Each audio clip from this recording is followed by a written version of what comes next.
My name is Wendy Townsend. I'm 35 years old, and 2 weeks ago, I stood in front of 80 people at my mom's 60th birthday party, held a microphone I didn't ask for, and said 8 words that ended a 7-year silence, permanently. See, my family decided a long time ago that my husband was their biggest embarrassment. He left a perfectly good engineering career to grow heirloom tomatoes in rural Virginia. My parents stopped inviting us to Thanksgiving, then Christmas, then everything. For 7 years, we didn't exist. Then they lost everything, every dollar. And suddenly my phone rang. They didn't call to apologize. They called because they needed $3 million. And they thought if they ambushed me at a birthday party, in front of the whole town, I wouldn't be able to say no. They were wrong. But before I tell you what those 8 words were, if you're enjoying this, take a moment to like and subscribe. But only if you genuinely connect with stories like this. And leave a comment. Tell me where you're listening from and what time it is right now. I love knowing. Now let me take you back to Thanksgiving, 2019, the last holiday I was ever welcome at. I'm 28 years old, standing in my parents' kitchen in Fairfield, Virginia, watching my husband hand my mother a wooden crate of heirloom tomatoes. He grew every single one: Cherokee purples, brandywines, sun golds, their skins still warm from the afternoon light. Garrett spent 2 hours that morning selecting and packing them because he wanted to bring something personal. My mother takes the crate, holds it like someone handed her a bag of mulch. "Oh," she says. That's practical." She sets it on the counter behind the bread rolls and turns to the living room. "Sloan, honey, come tell everyone about the promotion." And just like that, the room pivots. My older sister walks in wearing a silk blouse and heels that click on the hardwood. She starts talking about her new title at the investment fund, the London trip, the year-end bonus. My father sits up straighter. My mother is beaming. Garrett stands by the kitchen island, hands in his pockets. He catches my eye and gives me that half smile, the one that says, "I'm fine, he's always fine." That's the thing about Garrett. He doesn't need a room to notice him. But I notice. I notice when Diane's book club friend asks who he is, and my mother says, "That's Wendy's husband. He does agriculture things." Not his name. Not what he actually does. Just a vague wave in his direction. I notice when my father pours wine for Sloane's boyfriend and asks about the market. Then skips Garrett entirely. I notice. And I file it away. Because at 28, I'm still telling myself this is just how families work. That love doesn't always look equal. I was wrong. But I didn't know that yet. The dinner table is set for 14. White tablecloth, good china. My mother goes all out for Thanksgiving. Garrett and I are seated at the far end, near the kitchen door. Sloane and her boyfriend sit at the center, next to my parents. My father stands, raises his glass. "I want to toast the Townsend family," he says. "Especially Sloane, who just made associate director. We couldn't be prouder." Everyone clinks glasses. Garrett lifts his, I lift mine, we drink. But my Uncle Roy, 2 seats over, leans toward Garrett. "So, son, you still doing the tomato thing? Ever think about getting a real job?" A few people laugh. My mother covers her mouth, but her shoulders shake. Sloane catches her boyfriend's eye and smirks. Garrett sets down his fork. "The tomatoes are doing well, sir." That's it. No defense, no explanation. He just goes back to his mashed potatoes. After dinner, my mother pulls me into the kitchen, closes the door. The dishwasher is running, and she speaks low, but not low enough. "Honey, I love you. But you married down. Everyone at that table can see it. When are you going to admit that?" I stand there, dish towel in my hand. The water runs behind me. I don't cry, I don't yell, and I look at my mother, at the woman who braided my hair every Sunday morning until I was 12, and I say, "We're leaving."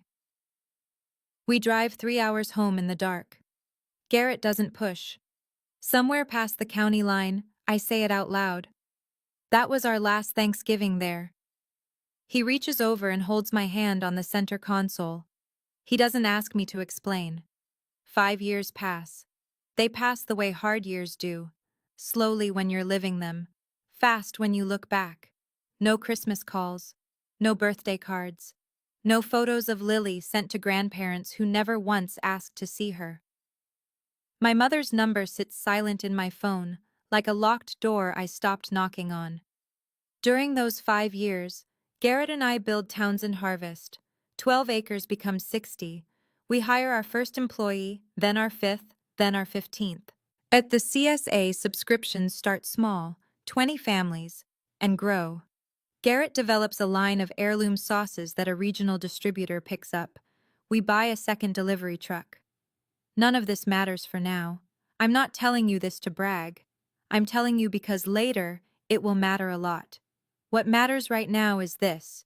Lily comes home from preschool one Tuesday afternoon. She's 4. Her backpack is too big for her body. She drops it by the door, sits on the kitchen floor next to our dog, and says, "Mommy, why don't I have a grandma? Emma has 2." I open my mouth. Nothing comes out.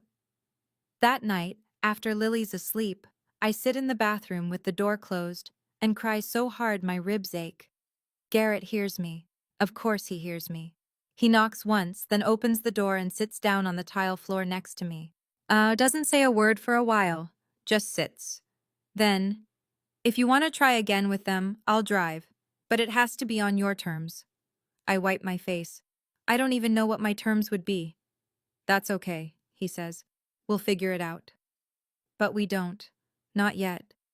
6 months later, I'm at the packing barn reviewing invoices when Garrett walks in wiping his hands on a rag. He's just gotten off the phone. "That was Marcus Bellamy," he says. "New order for the Charlottesville location." Marcus owns Bellamy and Company, a restaurant group, 40-something locations across Virginia, D.C., Maryland. He's one of our biggest accounts. I've never met him in person. Garrett handles the relationship, but I know the name well. "He said something else," Garrett says, and his voice changes. "He asked about your dad, and said he heard Richard had some kind of cardiac episode last month." I put the invoices down. "What?" "That's all he said. A scare. He assumed we knew." Nobody told me. Not my mother, not Sloane, not my father himself. That night, I sit at the kitchen table for 40 minutes before I pick up my phone and call a number I haven't dialed in 5 years. It rings 4 times. "Wendy?" My father's voice is thinner than I remember. "Is that you?" "Hi, Dad." The conversation lasts 6 minutes. He tells me he had a mild cardiac event. Nothing major, they caught it early. He says he's on medication. He doesn't ask for anything. He doesn't apologize. But his voice cracks once, near the end, when he says, "It's good to hear you." I hang up and stare at the wall. If he dies, if my father dies, and the last real conversation we had was at a Thanksgiving table where he toasted everyone except my husband, I will carry that forever. 2 weeks later, an envelope arrives, cream-colored, hand-addressed by my mother. Inside, an invitation to Diane's 60th birthday party. The last line reads, "Please come, bring Lily. Mom wants to meet her granddaughter." First time in 7 years she's acknowledged Lily exists. Garrett and I sit on the porch that evening, the invitation between us on the railing. "What do you think?" I ask. He takes a long breath. "I think your dad sounded scared. And I think your mom didn't send that invitation because she's changed. But I also think you'll regret it if something happens to Richard and you didn't try." "If we go," I say, "we go together. And we leave the moment it stops being safe for Lily." Agreed. I call my father the next morning. He picks up on the first ring this time. "You're coming?" He sounds like a man who just found out he won something small but essential. "We'll be there, Dad." "Your mother really wants this, Wendy. She's been different lately." I want to believe that. Part of me, the part that still remembers her French braiding my hair on Sunday mornings, does. The morning of the party, I dress Lily in her favorite yellow sundress. Garrett wears clean jeans and his good flannel, the dark green one. I pull on a cotton blouse, nothing special. We don't dress up for people who dressed us down. Garrett loads the truck, at the last minute, but he sets 3 bottles of Townsend Harvest signature sauce in a paper bag, the ones with the hand-designed labels, our farm logo in copper ink. Hostess gift, he says. She won't appreciate it. No, he says, but she'll notice it. On the highway, 3 hours out from Fairfield, my phone buzzes. Text from Sloan. So glad you're coming. Mom's been talking about it for weeks. It'll be just like old times. I show Garrett. He glances at it, then back at the road. Noted, he says. I put my phone away. My parents' house looks smaller than I remember, or maybe I just grew. The front yard is strung with paper lanterns. Cars line both sides of the street. Must be 60, 70 people already here. A banner over the garage reads, "Happy 60th, Diane," in silver script. There's a DJ table by the back fence. Someone rented folding chairs. We park at the curb. Lily's hand is warm in mine as we walk up the flagstone path. Garrett carries the bag of sauces under one arm. Diane meets us at the front door. She looks older, thinner. Her hair's shorter than I remember, a bob she never wore when I was a kid. She sees me and her eyes fill immediately. My baby girl. She pulls me in. I've missed you so much. Her perfume is the same. Estee Lauder, something floral. For 3 seconds, I'm 12 again. Then she lifts Lily up, turns toward the living room, and raises her voice. Everyone, this is my granddaughter Lily. Isn't she beautiful? Applause. Laughter. A room full of people who've never seen my daughter clapping like they've been waiting. Lily looks at me, confused. Garrett shakes my father's hand at the door. Richard grips it with both hands. His eyes are red. Thank you for coming, son, he says quietly. That word, son, is the first kind thing he's said to Garrett in a decade. Then Sloan appears, hair blown out, dress that probably cost more than our truck payment. She wraps me in a hug that feels rehearsed. You look so rustic, she says. I love it. I smile because Lily is watching. Thanks, Sloan. Inside I notice things. The oil painting over the mantel, gone. The mahogany dining table replaced by a folding one. The silver candlesticks, the ones my grandmother left, absent. Something's wrong here. Something beyond a birthday party. The backyard is packed. 80 guests, maybe more. Neighbors I half recognize. My father's old colleagues from the firm, Diane's book club, her church friends, and scattered among them, cousins and aunts and uncles I haven't seen since 2019. Diane gathers everyone near the buffet table. She gives a short speech, how grateful she is, how family means everything, how this year has been a season of reflection. Then she turns and extends her hand toward me. I want everyone to know, my younger daughter Wendy is here tonight. We've had our differences, but a mother's love never dies. The crowd claps. I smile. Garrett stands behind me, scanning the room the way he scans a field before a storm. At the far end of the buffet table, I spot a man I don't recognize sitting next to Sloan. Mid-50s, silver hair, expensive watch. He's eating quietly, watching everything. I'll learn his name soon enough. 20 minutes later, Diane pulls me inside, into the kitchen. She closes the door. Her eyes are dry now. And the performance is over. Honey, I need to talk to you about something. She grips the counter edge. Your father and I are in trouble. Sloan's investment. It didn't work out. We need $3 million or we lose the house, the retirement fund, everything. $3 million. And you're telling me this now? At your birthday party? I thought if we were together, face to face, as a family. How long have you known? 8 months. 8 months? She didn't call me for 8 months. But she sent a birthday invitation. You didn't call me in 8 months, I say. But you sent a party invitation. She blinks. I thought you'd say no if I just called. I look at her. The woman who told me I married down. She didn't invite me to reconnect. She invited me to write a check. I'm standing in my mother's kitchen right now. She just told me she needs $3 million at her own birthday party, in front of 80 guests. There's a specific kind of silence when someone who hasn't spoken to you in 7 years asks for your money. If you've ever had a family member show up only when they need something from you, drop "been there" in the comments. I see you. And I need you to stay with me for what happens next, because what Diane does in the next 20 minutes, I still can't believe it. I step back into the yard. The sun's going down and the string lights are on, turning everything amber. Lily's sitting on Garrett's lap at a picnic table, eating watermelon. For a moment, it looks like a postcard. I almost forget why we're here. Then I see the sauce bottles. At Garrett's hostess gift, our 3 bottles of Townsend Harvest are sitting on the buffet table between a bowl of coleslaw and a tray of deviled eggs. The copper labels catch the light. My Uncle Roy picks one up, turns it over, reads the label aloud. Townsend Harvest? This looks fancy.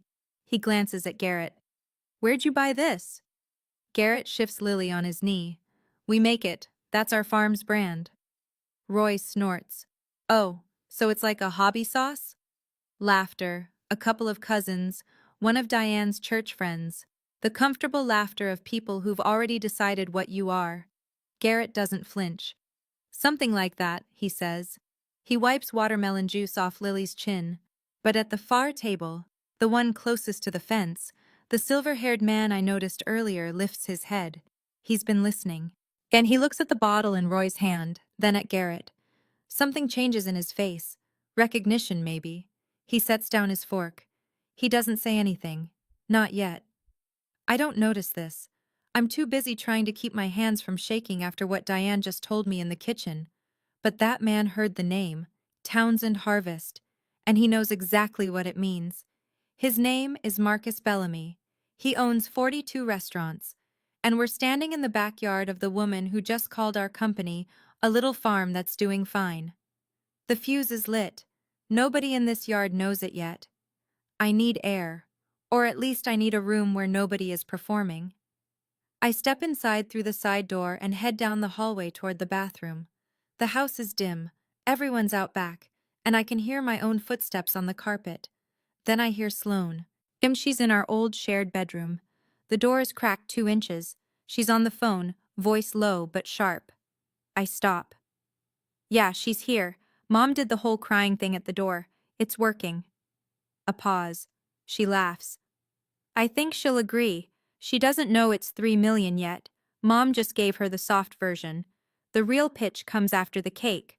Mom's going to do the speech, get everyone emotional, then bring it up so Wendy can't say no in front of everyone. My hand presses flat against the wall. Honestly, she'll fold. She always does. She married a farmer. She's not exactly the confrontational type. Another pause. Sloane, I have to go. She might be looking for me. I step back, quietly. My heart is slamming in my chest, but my feet are steady.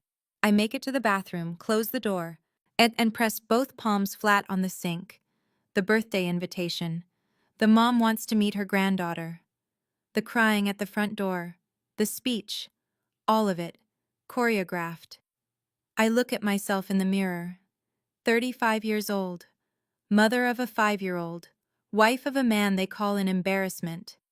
I walk back outside, find Garrett by the picnic table, and lean close to his ear. We need to talk. Now. He reads my face, sets Lily down gently.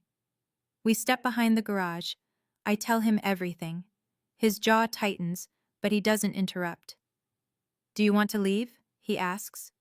No, I say. I want to stay, but not for her. The cake comes out at 7:30. 3 tiers, white frosting, 60 gold candles. Diane blows them out while everyone sings. Lily claps on Garrett's shoulders, and for one heartbeat. Yet I see my mother look at her, really look at her, and something flickers across her face that might be real. Then it's gone. Because Diane reaches for the microphone. Someone set up a portable speaker near the DJ table. Diane holds the mic with both hands, the way people do when they're about to say something they've practiced. Thank you all for being here tonight. 60 years. She laughs softly. I never thought I'd be the kind of woman who celebrates getting older. But here I am. The crowd murmurs warmth. This year has been the hardest of my life. Financially, emotionally. I won't stand here and pretend everything is fine, because it isn't. The murmuring stops. People shift in their chairs. As many of you know, Richard and I have faced some setbacks. We may lose this house. We may lose everything we built. She dabs her eyes. A woman in the front row reaches for her hand. Diane squeezes it. But tonight, something happened that gave me hope. She turns to me. My youngest daughter Wendy is here, after 7 years, with her husband and my beautiful granddaughter. Every face in the yard turns toward me. And I truly believe, that family takes care of family. The words land like a verdict. I feel 80 pairs of eyes, some sympathetic, some expectant, some already nodding. Diane stretches out her hand toward me. Wendy, sweetheart, would you come up here? Lily tugs on my sleeve. Mommy, Grandma wants you.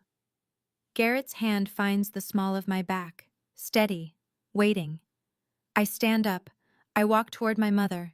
The grass is soft under my shoes. The string lights hum above me. 80 people are watching. Diane pulls me into a hug the moment I reach her, the kind of hug that looks beautiful from the outside. She whispers against my ear, "Just go with it, honey, please." Then she turns to the crowd, one arm around my shoulder, and says the thing she's been rehearsing for 8 months. I want to be transparent with everyone here. Richard and I are facing a financial crisis. We may lose our home. Her voice trembles, perfectly. And I know that Wendy and Garrett have done well for themselves. They have a little farm that's doing fine. A little farm, doing fine. And as a family, I'm asking publicly because I'm not ashamed to ask, for my daughter's help. Behind me, I hear Sloane's voice, bright and rehearsed. It's what family does, Wendy. A ripple through the crowd, heads nodding, as a woman near the buffet whispers to her husband, "That's so brave of Diane." Brave. My mother just ambushed me in front of 80 people. She scripted a tearful speech to publicly pressure her estranged daughter, the one she hasn't called in 7 years, into a $3 million bailout. And the room thinks she's brave. Sloane, from behind me again. "Come on, Wendy. Don't be difficult. Not tonight." The mic is still in Diane's hand. She holds it out to me. An invitation. A dare. I take it. I hold it for 3 seconds without speaking. Long enough for the DJ to stop fidgeting. Long enough for a baby across the yard to fall quiet. Long enough for my father, sitting in a folding chair near the porch, to close his eyes. "Mom," I say. My voice is even. "Can I ask you something first? In front of everyone, since we're being transparent." Diane nods. She's smiling. The smile of someone who thinks she's already won. 7 years ago, at that Thanksgiving table, you told me I married down. You called my husband the family embarrassment. You banned us from every holiday, from Lily's first Christmas, from Dad's surgery. You didn't call once, not once, in 7 years. The smiling stops. Wendy, that was different. I was trying to. I'm not done. Silence. Even the cicadas pause. 8 months ago, you found out you were in financial trouble. You still didn't call, but you sent a birthday invitation, and you planned a speech. I turn and look at Sloane. She's standing 3 steps behind Diane, arms crossed, chin lifted. "I heard you on the phone, Sloane, in the bedroom, 20 minutes ago. Mom's going to do the speech and get everyone emotional so Wendy can't say no in front of everyone." Sloane's face drains. A gasp from somewhere near the buffet table. One of the church ladies covers her mouth. "So let me make sure I understand," I say. "You didn't want a daughter back. You wanted a check." Diane grabs my wrist. Her eyes are wet now. Real tears, or performance tears, I honestly can't tell anymore. "That's not fair, Wendy. You don't know what we've been through." "I know exactly what you've been through, because Marcus Bellamy told my husband about Dad's heart attack. That's how I found out. From a stranger, not from my family." The yard is dead quiet. Somewhere behind me, I hear a chair scrape. Roy puts down his drink. Diane opens her mouth, closes it. For the first time in my life, my mother has nothing to say. That's when the silver-haired man stands up. He rises from the far table, dabbing his mouth with a napkin, and crosses the lawn with the unhurried stride of someone used to boardrooms. He stops a few feet from the microphone area, hands in his pockets. "Excuse me, I don't mean to interrupt a family matter." His voice is calm, almost genial. "But Diane, I need to ask, did you just say Garrett has a little farm that's doing fine?" Diane blinks at him. She doesn't know who he is. She invited him because Richard said he was an old business friend, doing very well. "Well, yes," she says. "He grows tomatoes." The man nods slowly, then turns to the crowd. "My name is Marcus Bellamy. I own Bellamy & Conte 42 restaurants across the Mid-Atlantic region. And Townsend Harvest, Garrett's company, is our primary organic produce supplier. His brand was featured in Forbes Regional last quarter." Nothing moves. The string lights sway in a breeze that nobody feels. Marcus turns to Garrett, who's standing by the picnic table with Lily on his hip. "Garrett, I had no idea this was your family. Richard." He looks at my father, who's sitting very still in his folding chair. "You introduced us years ago. You connected me to one of the best producers in the state." He pauses. "You must be incredibly proud." My father stares at the ground. Uncle Roy is still holding the bottle of sauce. His fingers have gone white around the neck. Marcus glances at the buffet table, at the 3 copper-labeled bottles sitting between the coleslaw and the deviled eggs. "That sauce right there?" he points. My restaurants charge $22 for a plate built around it." Nobody laughs now. The murmuring starts low, like water finding cracks. Roy sets the bottle down too hard. It clinks against the table. Someone near the back whispers, "Forbes?" A woman from Diane's church group turns to her husband with wide eyes. One of my cousins, Beth, the one who always brings banana pudding, pulls out her phone and starts typing. I can see her screen from where I'm standing. She's Googling Townsend Harvest. Sloane steps forward, voice sharp. That's not the point. The point is Mom needs help, but she doesn't get to finish. Mrs. Patterson, our old next-door neighbor, the one who used to bring us zucchini bread, cuts in from the second row of chairs. "Sloane, hold on. Didn't you tell us last year that Garrett was broke? That Wendy was struggling?" Sloane freezes. "I never said that." Mrs. Patterson doesn't blink. "You absolutely said that. At the block party, in June. You told me, and I'm quoting, Wendy married a man who plays in the dirt, and now they can barely pay rent." Another gasp, this one louder. Someone else, Uncle Roy's wife, speaks up. "She told us the same thing at Easter, said Wendy was too proud to ask for help." 7 years. For 7 years, Sloane told everyone that Garrett and I were failing, that we were the family cautionary tale. She did it to keep herself on top, the successful daughter, the one who made it. Now the room is looking at Sloane the way they were looking at me 30 seconds ago. Diane stands behind the microphone stand, gripping it for balance. Her face is the color of the tablecloth. For the first time in my life, I watch my mother run out of words. Her mouth opens, closes, opens again. Nothing comes out. I still have the microphone. The yard is quiet, except for the string lights buzzing and a dog barking somewhere down the street. 80 people. Paper lanterns swaying. My mother's 60th birthday cake half-eaten on a folding table. I look at Diane. Her mascara has tracked 2 lines down her cheeks. I look at Richard. He hasn't moved from his chair. His hands are clasped between his knees like a man waiting for a sentence. I look at Sloane. She's staring at the grass, jaw tight, arms wrapped around herself. Then I look at Garrett. He's standing by the picnic table, Lily resting on his shoulder, one hand on the back of her head. He doesn't nod. He doesn't signal me. He just holds my gaze. Yet I bring the microphone close, not to yell, not to perform. My voice comes out low and steady, The way you'd speak to someone across a kitchen table. You don't get to need us now. 8 words. I set the mic on the nearest table. It makes a soft thud against the plastic surface. Then I walk to Garrett. He shifts Lily onto one arm and puts the other around my shoulder. The three of us move toward the side gate, the one that leads to the front yard, to our truck, to the 3-hour drive home. Lily lifts her head off Garrett's shoulder and waves a small hand back toward the yard. "Bye-bye," she calls. Nobody waves back. Nobody says a word. The gate clicks shut behind us. As we cross the front lawn, I hear it. My mother crying.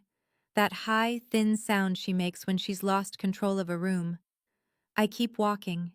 For 7 years, that sound would have pulled me back. Tonight, it doesn't even slow me down. 8 words. That's all it took. 7 years of silence, and 8 words in a backyard full of paper lanterns. I didn't plan them. I didn't rehearse them. They just came out. The way truth does when you've held it long enough. If you're still with me, hit subscribe. Not because I'm asking for something, but because I think you deserve to hear how this ends. Because what happened after we walked through that gate? It wasn't over. Not even close. 2 days later, my phone rings at 7 in the morning. It's Richard. His voice sounds different. No background noise. No Diane whispering coaching lines from across the room. Just my father, alone, calling from what I later learn is the parking lot of a Walgreens. "I'm not calling to ask for money," he says. "I'm calling to say I'm sorry. I should have said that years ago." I sit down on the edge of my bed. Garrett looks at me from the doorway, a question on his face. I put the phone on speaker. "What happened, Dad?" he tells me. Slowly. The way a man speaks when he's finally stopped defending someone else's lies. Sloan convinced them to invest their entire retirement savings, $1.8 million, into a real estate development in Norfolk. She said it was guaranteed. She said her contacts had vetted it. She said it couldn't fail. It failed. The developer filed for bankruptcy. The money evaporated. Then the secondary loans came due, another $1.2 million in debt they'd leveraged against the house. She knew the risks, Richard says. She knew, and she didn't tell us. $3 million. At their entire life savings plus a mountain of debt, and the daughter they'd bet everything on was the one who buried them. "Dad, I'm not going to hand you $3 million at a birthday party. That was never going to happen." "I know. But if you want to talk, really talk, just you and me, I'm here. I can help you find a financial restructuring attorney, someone who can work through the debt. But I won't send money for Diane and Sloan to manage." Silence. "I love you, Dad, but love is not a blank check." He takes a long breath. "I know that too. I think I've always known." Sloan calls 3 days later. She does not open with an apology. "You humiliated Mom at her own birthday." Her voice is hard, clipped. "In front of everyone, you're selfish. You always have been." I'm in the farm office, spreadsheets on the screen. A cup of coffee going cold. "Sloan, Mom planned a public speech to pressure me into giving her money. You coached her on the phone. I heard you." Silence. "If you want to talk about who humiliated whom, I didn't bring 80 witnesses. Mom did." She breathes hard through her nose. I can picture her pacing. She always paces when she's cornered. "You think you're better than us now, don't you? Because your husband sells tomatoes to fancy restaurants?" "I think I'm done being the person you call when the bill comes." She hangs up. 1 week later, an email arrives from Diane. 2 pages, single-spaced. I read every word. The highlights. "I've always been jealous of Sloan. I engineered this confrontation to steal attention. I'm punishing my mother for trying to hold the family together. I have no gratitude for everything they sacrificed." And the closing line, "I will never forgive you for what you did at my birthday. You are no longer my daughter." I read it once. I set my coffee down. I read it again. Then I noticed the PS. It's not in my mother's voice. It's in a different font, smaller, like someone added it after the email was drafted. Wendy, I'm sorry. Dad, Richard typed that, quietly, on his wife's email, knowing she'd probably never check the sent folder. I stare at those 4 words for a long time. Then I close the email. I don't reply. 80 guests at a birthday party means 80 people with phones and stories to tell by Monday morning. Within a week, the narrative of Diane's 60th has traveled through every vein of Fairfield: the church, the garden club, the grocery store checkout line. The version I hear secondhand goes something like this: Diane Townsend spent 7 years trashing her son-in-law to anyone who'd listen. Turns out he's a millionaire. That's not exactly accurate, but close enough. Mrs. Patterson, the neighbor with the zucchini bread, posts a vague but unmistakable Facebook status. When you find out someone's been lying about their own family for years, praying for clarity. It gets 43 likes in Fairfield alone. Diane's church group starts asking questions. At a Thursday morning Bible study, a woman named Beverly asks directly, Diane, why did you lie about Wendy's husband all these years? Diane doesn't go back to Bible study after that. Now the cousins start connecting dots. Sloan told Uncle Roy's wife that we could barely pay rent. She told Beth we were one bad season away from food stamps. Meanwhile, Garrett's company was signing a federal distribution contract and landing in Forbes. The math doesn't add up. And when the math doesn't add up in a small Virginia community, people stop calling. Sloan's social circle contracts faster. She'd built a reputation as the accomplished daughter, the financial advisor, the one with the answers. Now people are Googling her fund's track record and finding nothing impressive. 2 former friends text her directly. Did you really lose your parents' retirement savings? She stops answering. The thing about a public lie is that it dies publicly too. And there's no speech that fixes that. No microphone that reaches far enough. 6 weeks after the party, my father calls to tell me they're selling the house. We can't carry the mortgage anymore, he says. Not with the debt. The attorney you recommended, she worked out a restructuring plan. We'll keep about 30% of the retirement account. The rest goes to creditors. They sell the house, the one with the flagstone path and the backyard where I used to catch fireflies, and move into a 2-bedroom condo near the interstate. It's clean, functional, small. Nothing like what they're used to. Sloan can't help. She's the one who created the crisis. The financial attorney I connected Richard with, a woman named Catherine Pryor, is thorough and fair. She gets the debt restructured, the interest rates lowered, and the predatory loan terms thrown out. Richard cooperates fully, and he shows up to every meeting, brings every document. Diane refuses to participate. I don't need charity from my own daughter, she tells Richard, so he goes to the meetings alone. A month after they move in, Garrett loads a crate of produce into his truck and drives it to the condo. No card, no note, just tomatoes, peppers, herbs, and a jar of our best sauce. Richard calls that evening. His voice is thick. Got the box, he says. Tell Garrett thank you. Tell him yourself, Dad. He'd like that. A long pause. Then, maybe I will. The next Sunday, Richard calls Garrett directly. It's a short conversation: weather, the farm, Lily's preschool drawings. Garrett tells me about it afterward, standing in the doorway of the packing barn. Your dad said something, Garrett tells me. I should have stood up for you. I told him it's not too late.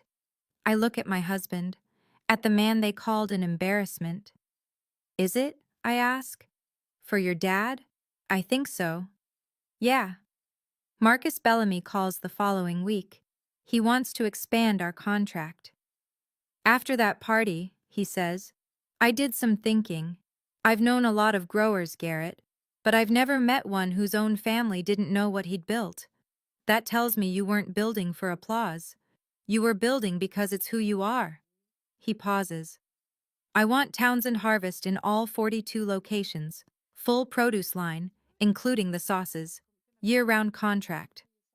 Garrett covers the phone with his hand and looks at me across the office. His eyes are wide. I nod. We'd be honored, Marcus. One more thing, Marcus says. Tell Wendy that the Brandywine batch this quarter was your best yet. I smile at that. First real smile in weeks. Other calls come in, slow, tentative. A cousin emails, "Hey Wendy, I owe Garrett an apology. I had no idea."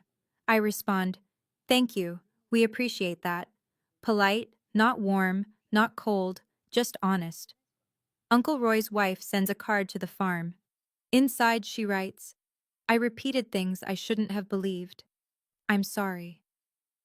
I put the card in my desk drawer. I don't write back, but I don't throw it away.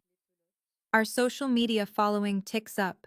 Farm accounts, food bloggers, people who heard about us through the birthday party fallout. Garrett doesn't post about what happened. He just posts pictures of tomato rows and sunrise harvests. Same as always. The orders that month are the highest in the company's history. I don't believe in karma. I don't believe in revenge served cold or hot or any temperature, but I believe in something simpler. If you spend 7 years building instead of arguing, eventually the work speaks for itself. Garrett's tomatoes don't need a microphone. 4 months later, spring. I'm on the front porch with a cup of coffee that's still hot. The farm stretches out in front of me. Rows of new seedlings in black soil, the packing barn with its bay doors open, 2 trucks with our logo idling in the gravel lot. One of our guys waves from the greenhouse. I wave back. Garrett is in the garden with Lily. She's wearing rain boots 3 sizes too big and holding a watering can shaped like an elephant. He's crouched beside her, showing her how to pour close to the roots without flooding the seedbed. Like this. "Daddy?" "Just like that, Lil. Perfect." The world is quiet. Not empty quiet.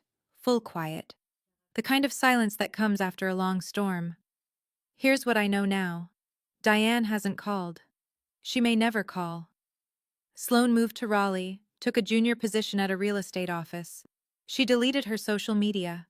I haven't heard from her since the phone call. Richard calls every Sunday, short conversations. He asks about Lily, what she's drawing, what she's learning. He talks about his condo garden, small things. He never mentions Diane's name and I don't bring her up. I've set one condition. Richard can FaceTime Lily every Sunday. He can visit the farm twice a year. But Diane doesn't participate, not until she's ready to have a real conversation. Not a performance, not a script, a conversation. Some people think that's harsh, I tell Garrett one evening. He's cleaning tomato steaks on the porch, stacking them in a neat pile. Some people have never been excluded from their own family's holidays for 7 years, he says. Fair point. In May, I invite Richard to the farm. He drives down alone. 3 hours in a 10-year-old sedan he bought after selling the SUV. When he pulls up the gravel drive, Garrett and I are standing by the main barn. Lily's on Garrett's shoulders. Richard steps out slowly. He looks around. 60 acres of fields, green and ordered. The packing barn with its steel walls. 3 delivery trucks lined up bearing the Townsend Harvest logo. A crew of 6 unloading crates by the cold storage unit. The office building, small but real, with our name painted above the door. He stands in the gravel for a long time, just turning in a slow circle, taking it in.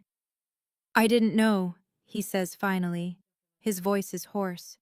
"I didn't know it was all this." Garrett sets Lily down gently. "You could have known, Richard. The door was always open." My father nods. He doesn't argue. He doesn't explain. Then Lily walks up to him. She's 5 and fearless and wearing a Townsend Harvest t-shirt 2 sizes too big. She looks up at this tall, tired man she's only seen on a phone screen. "Are you my grandpa?" Richard drops to one knee. His hands are shaking. "Yeah, sweetheart. I'm your grandpa." Lily wraps her arms around his neck. He holds her so tightly his knuckles go white. His shoulders shake. I can see him crying from across the driveway, and I don't move toward them.